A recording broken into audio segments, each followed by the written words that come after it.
What's up, guys? It's your boy, Keep It Real MMA. The card is concluded for UFC Fight Night, Lewis versus Spivac. Obviously, Lewis and Spivac didn't fight. The fight got cancelled because Lewis basically had diarrhea. This card, probably the worst card of the year. Terrible card. And like I've made videos on the judging, and look, I'm not gonna keep getting angry at it. I am angry, but it's like, what can I do about it? Do you know what I mean? But at the same time, the judging lately has very, very much pissed me off. I went 6-5 on this card, and there was 2 robberies in my opinion, which for fighters that I picked. There was 3 robberies. One that went in my favour, 2 went against me, and I'll talk to them as I get to them, which is not long. But yeah, first fight on the card. If you're new, please like and subscribe. I'm Keep It Real MMA, as you can tell if you're new. And yeah, let's just keep it rolling. Natalia Silva versus Teresa Bleda. I went with Natalia Silva again, a unanimous decision, 30-27. She gets it done in the 3rd round. I missed the first 2 fights, not gonna lie.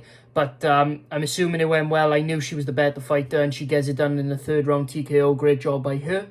So yeah, moving on. Brady Highstand versus Fernie Garcia. I went with Brady Highstand getting a unanimous decision. I said in my preview that I really thought I do believe in him. Nobody's screaming out robbery, so even the casuals who can't score a fight, who pretend to be hardcore fans, they can't score a fight. I can, believe it or not. So, you know, you got all these fake hardcore fans that say that, oh, blah, blah, blah. Even they are not crying out robbery, so apparently it must have been a decent decision. Good decision. But yeah, Brady Highstand gets it done, unanimous decision, 30-27, I think it was. So yeah, good job. Like I said, I missed the first 2 fights, but yeah, I'm assuming everything went according to plan. So yeah, oh fuck's sake. Right, next fight on the card, Vanessa Demopoulos versus Maria Oliveira. I went with Maria Oliveira, but she gets dominated basically. She was doing well in the first at the start, just popping shots, and then gets taken down, controlled, ground and pounded, and then 2nd round she gets dropped, gets on top, and then she's doing well in the 3rd, and then Vanessa Demopoulos just takes it down and gets on top of it. I can't really say anything about it. I went with Maria Oliveira. She has a 9-inch reach advantage, 9.5-inch reach advantage over Vanessa Demopoulos. Is 4 inches or 5 inches taller, and still can't keep her at the end of her jab and gets taken down. I mean, what else can I do? I mean, like, I went with a logical pick, because I wanted Vanessa to win. I just don't think she's that good of a fighter. But clearly she must be. But actually, no, maybe it's just Maria Oliveira's shit, because she probably is. But it's just one of those fights, man. Like, I really thought I had that down to a T. But like I said on my preview, the prelims were very, very, very unpredictable. The prelims were 50-50 fights. So yeah, it is what it is. But yeah, good job from Vanessa Demopoulos. Next fight on the card, Ricky Turcios versus Kevin Natividad. People are saying this is a robbery. This was not a fucking robbery. I went with Ricky Turcios. He got it done by split decision. It was not a robbery. He definitely won the 2nd and 3rd round. 3rd round was a little bit more clear. 2nd round, Natividad was on his way to winning, but Turcios just, like, he started landing back and he was avoiding most of the shots. Like, he looked terrible as well, don't get me wrong. He's not going to be anything special like Kevin Natividad, but Ricky Turcios did what he had to do. And in the 3rd round,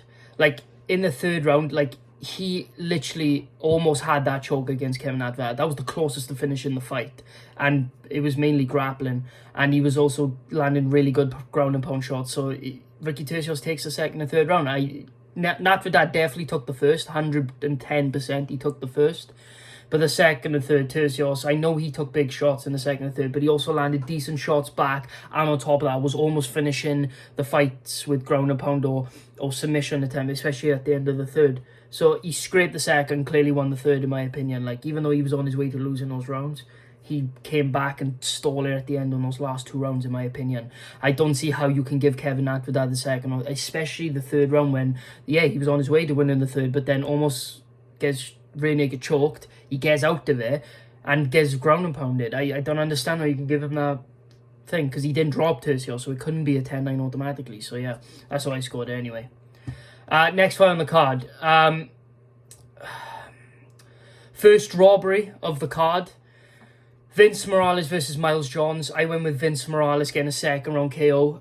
He should have won by unanimous decision. He should have won by decision. He should have won 29-28. But Miles Johns gets it done by 29-28.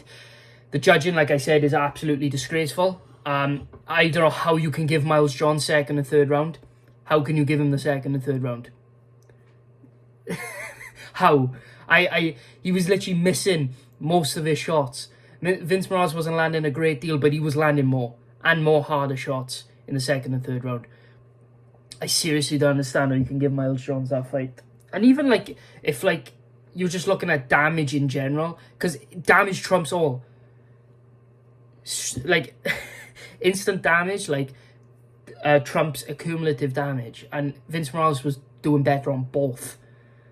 So, like, I'm not. It was a boring fight. Don't get me wrong. It was a low activity fight. But if you're going off a strike for strike, Morales was winning that. Why do you think Miles Johns was trying to grapple so much? Because he was getting popped with jabs and straights that none of you were seeing when watching. I guarantee you, I'd watch that fight back and still say Vince Morales won that fight, 100%. But you know, is what it is. But you know what I mean, I got it wrong. But you know what I mean, Vince Morales shouldn't have let it get so close. But at the same time, like I just seriously do not understand how you can give that to Miles Johns. And it is a close fight, like 47-45 total strikes in favor of Vince Morales, 39-38 significant strikes in favor of Vince Morales. So it was a very close fight, very close. But the second and third round, you have to give it to Vince Morales. You have to, like, and the thing is I will watch his fight back, and you have to give it to Vince Morales. You have to. So yeah, weird. I just hate the judges, man. But yeah, next fight on the card: Jennifer Maia versus Marina Moroz. Another robbery. I went with Marina Moroz. Jennifer Maia gets it done 29-28. Marina Moroz clearly won 29-28. It's not much I can say about it. Jennifer Maia clearly won the first round. She was piecing Moroz up in the first round. Second round, Moroz stole the second round towards the end. Like, actually, I won't label this as a robbery per se, because, right, the one reason I won't label it as a robbery is because in real time, it looks very, like, it doesn't look clear. But when you know how to, like, judge fights, like, you know. Like, the stats, like 109 significant strikes to Jennifer Maia, right? 80 significant strikes to Marina Moroz, 117 total strikes to Maia, 84 to Marina Moroz.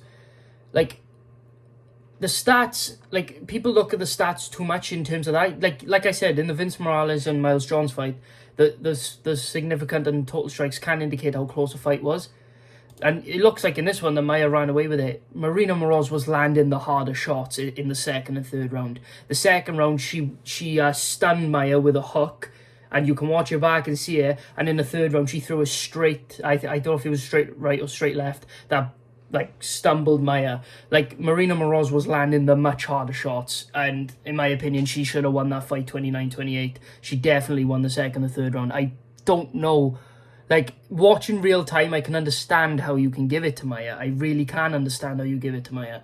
But, like, based off what I see, and because I know how to score a fight, I know Marina Moroz won that fight.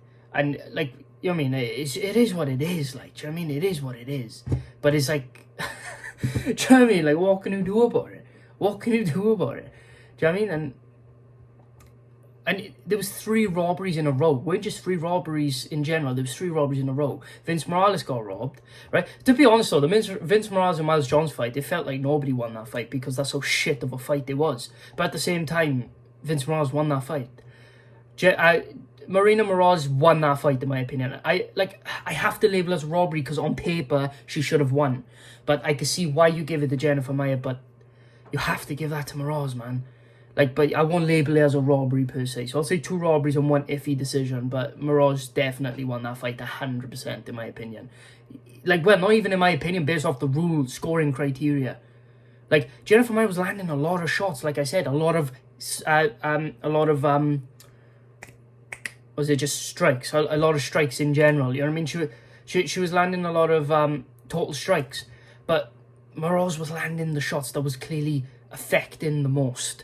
And it's a damage-based scoring system. But yeah, it is what it is. But Jennifer Maia pieced her up in the first round, but the second and third round, Marina Moroz definitely got her bearings and definitely found the timing. And the third round was the most clear one for her, but it is what it is. Next fight on the card, Charles Johnson versus Zaglas Zhumagulov. I went with Charles Johnson, but it was a robbery. Charles Johnson shouldn't have won that fight. And just so you guys can't say I'm biased, because it was two people I picked Charles Johnson to win this fight, and he shouldn't have won. It was a hell of a fucking robbery.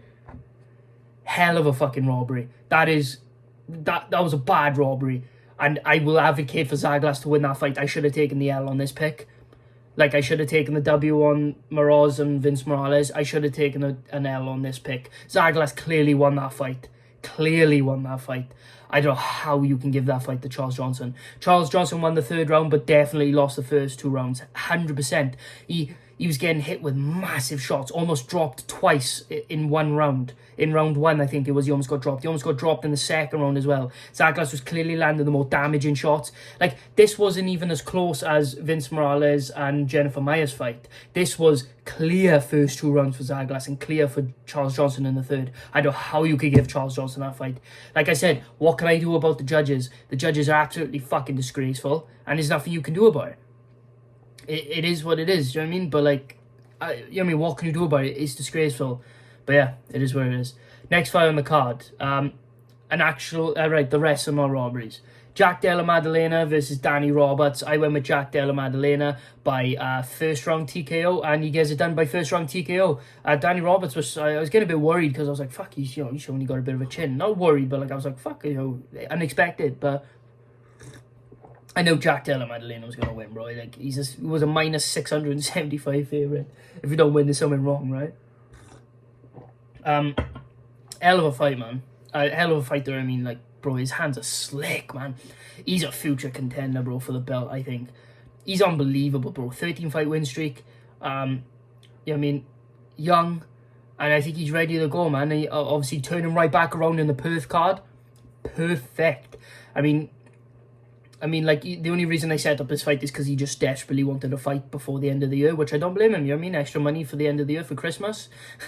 Perfect time to fight, really. You know what I mean? So, perfect time to fight. Good job by Jack Della Maddalena, though, man. Seriously, bro. Hell of a performance, man. We knew he was going to do this, but, like, it's mad when you see it in real time. Slick boxing, man. Hell of a job by him. Very good. Just everything you need in a fighter, man. And Danny Roberts did the best he could hang in there, but his chin just not there. And Jack, when you get a guy like Jack who's got a hell of power, and a guy like Danny Roberts who's chinny, you know what's gonna happen 99.99999% of the time. So Jack Della Maddalena gets it done. First round TKO, hell of a performance, and looking forward to seeing him in the future. I don't know who we should get in Perth. He does not deserve a ranked opponent. If anybody deserves a ranked opponent first, is Jake Matthews, because he's beaten Li Jingliang before, and he KO'd Andre Fiallo, and we'll get to that in a minute. Which, Andre Fiallo is very overrated, by the way, but I knew he was anyway, but I thought he would beat Salikov, but, it is what it is. But, yeah, Jack Della Maddalena, maybe give him somebody just outside the top 15 if he wins that. Give him a top 15 opponent. So, good job. Next one on the card, Andre Fiallo versus Muslim Salikov. I went with Andre Fiallo because I thought Salikov was just too old and a bit, thing. I think he gassed himself out. No, you guys are done by third round TKO. I'm not mad at the stoppage. I'm not mad at the stoppage. I mean, Fiallo has his tells when he's out of it, and he kind of was. I think his equilibrium got taken out in the second, because as soon as the second round started in the third, he just didn't look right. I think Salikov took his equilibrium or something. But Salikov gets it done. Andre Fiallo clearly won the first, wobbled Salikov bad in the first. And then Salikov takes over in the second and third, throwing spinning attacks, hurt Fiallo to the body, which almost made him slump down for a knockdown, but weren't quite there.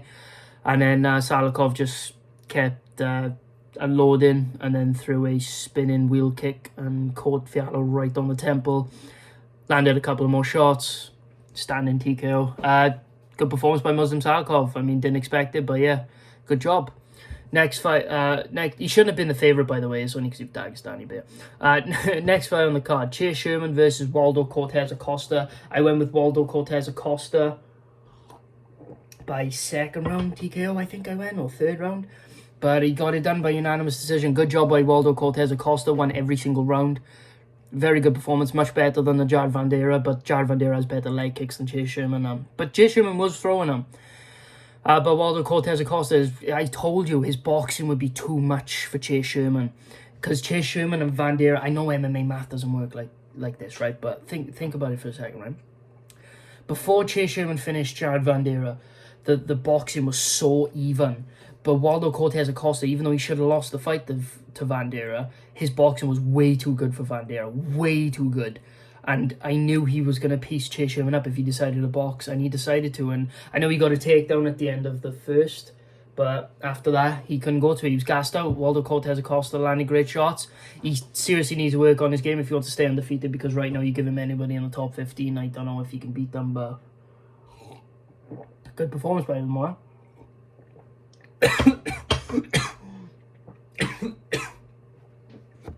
Sorry guys, I had to cut that, bro. Doing I was coughing, bro. I had a massive coughing fit then. On to the new main event. Kennedy Nzechukwu versus Ion Cutelaba. I went with Ion Cutelaba by first round KO. But Kennedy Nzechukwu got it done by second round TKO. Ion Cutelaba had a very good first round.